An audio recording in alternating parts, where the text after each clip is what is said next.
हमारी चैनल को जरूर सब्सक्राइब करें, बेल आइकॉन को दबाइए ताकि आने वाली नई मोटिवेशनल वीडियोस आप सबसे पहले देख सकें। तू करता वही है जो तू चाहता है, होता वही है जो मैं चाहता हूँ। तू वही कर जो मैं चाहता हूँ, फिर होगा वही जो तू चाहता है। क्यों व्यर्थ चिंता करते हो, किससे व्यर्थ डरते हो?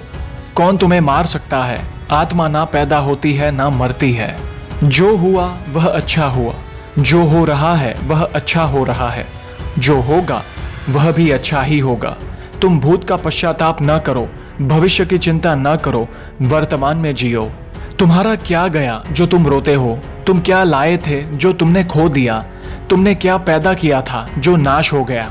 न तुम कुछ लेकर आए, जो लिया यहीं से लिया, जो दिया यहीं पर दिया, जो लिया इसी से लिया, जो दिया इसी को दिया। खाली हाथ आए खाली हाथ चले।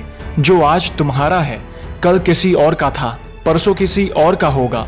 तुम इसे अपना समझकर मग्न हो रहे हो, बस यही प्रसन्नता तुम्हारे दुखों का कारण है।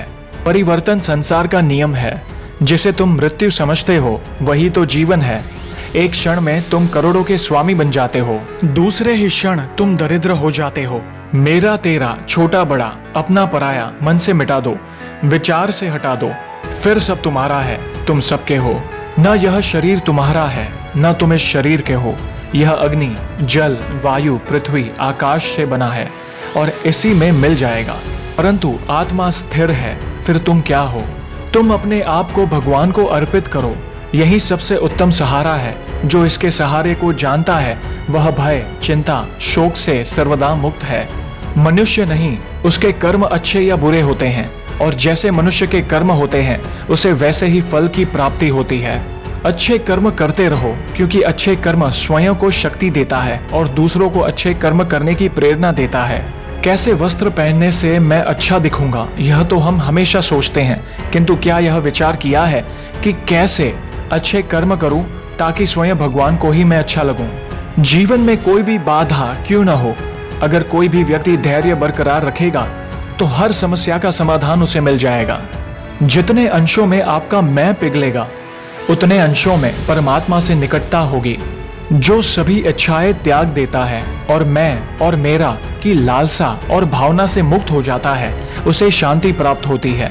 फल की अभिलाषा छोड़कर कर्म करने वाला व्यक्ति ही अपने जीवन को सफल बनाता है, क्योंकि फल की आशा से कामना प्रकट होती है और कामना का तो स्वभाव है असंतोष रहना।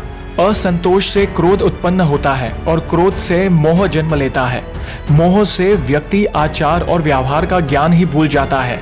ज्ञान के जाने से बुद्धि चली जाती है और बुद्धि नष्ट होने से मनुष्य का पूर्णतः पतन हो जाता है। दुख से जिसका मन परेशान नहीं होता, सुख की जिसको आकांक्षा नहीं होती, तथा जिसके मन में राग, भय और क्रोध नष्ट हो गए हैं, ऐसा मुनि आत्मज्ञानी कहलाता है।